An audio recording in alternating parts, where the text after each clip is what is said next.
Hi there. Today I'm answering the question, is intermittent fasting disordered eating? So we cannot answer this as a blanket statement, but in my opinion, it is very likely that most people that do intermittent fasting are disordered eaters. To understand this, let's look first at what disordered eating is. So disordered eating actually describes a range of irregular eating behaviors. It's things like frequent dieting, being anxious around eating certain foods, wanting to skip meals for greater benefit, rigid rules and routines surrounding food and exercise, having feelings of guilt and shame around eating, being very preoccupied with food, with weight, with body image, that is very likely negatively affecting quality of life. When there's a feeling of loss of control around food, like compulsive eating or binge eating, and using exercise or food restriction or fasting or purging to make up for bad eating. When we think about intermittent fasting, it's about sticking to a strict rule of eating or not eating during a specific time in the day. So if you think about it, we are listening to what someone is telling us is right about eating, and we're not going back into our bodies and looking at what is best for our bodies. This is a big red flag when you're not listening to your body and your head is deciding what is best for your body.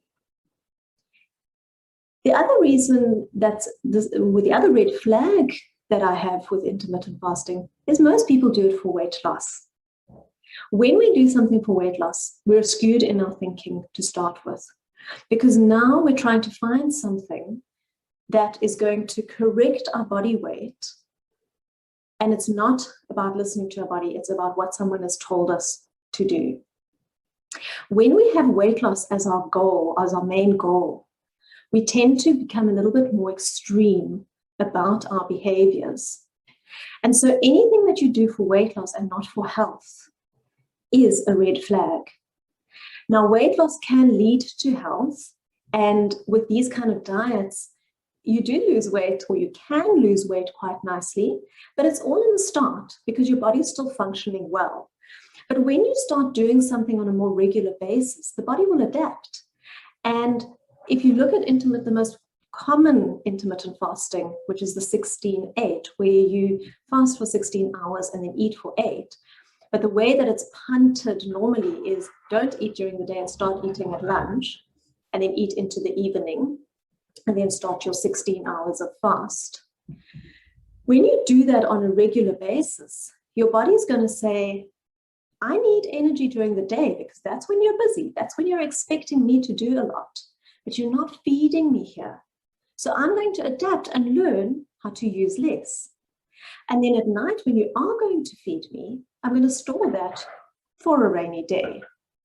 So your body starts adapting, and then we get to that stage where there is no more weight loss, or where the weight starts creeping up. And if we're honest with ourselves, where our energy levels are rather bad. So these diets were created. Fasting is an amazing tool we can use. It brings about lots of health. So I really do think it can be part of our eating. But if it's made into a diet, a strict diet that tells you exactly when you should be eating and you're not listening to your body anymore, then we've entered disordered eating. If you think about it, you fast every night when you go to sleep. So if we want to do it, we should do it intuitively, where we're listening to our bodies.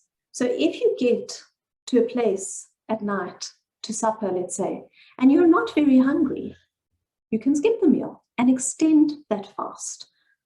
If you are hungry, I would want you to listen to that because your body knows best what you need. And if the signal is real and it's coming from your body, then you should eat because your body is telling you, I need some energy. It might not need much, and you might not need to eat very much, but you should eat when your body tells you to eat. So I would suggest to use intermittent fasting as a tool because we do gain benefit from it. But do it to work with your physiology. Eat in the day where your body uses the food and where it digests the food best. and it needs the food.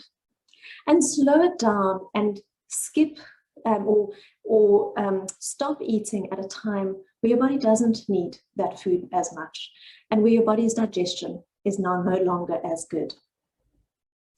I hope that has answered your question. See you next week. Goodbye.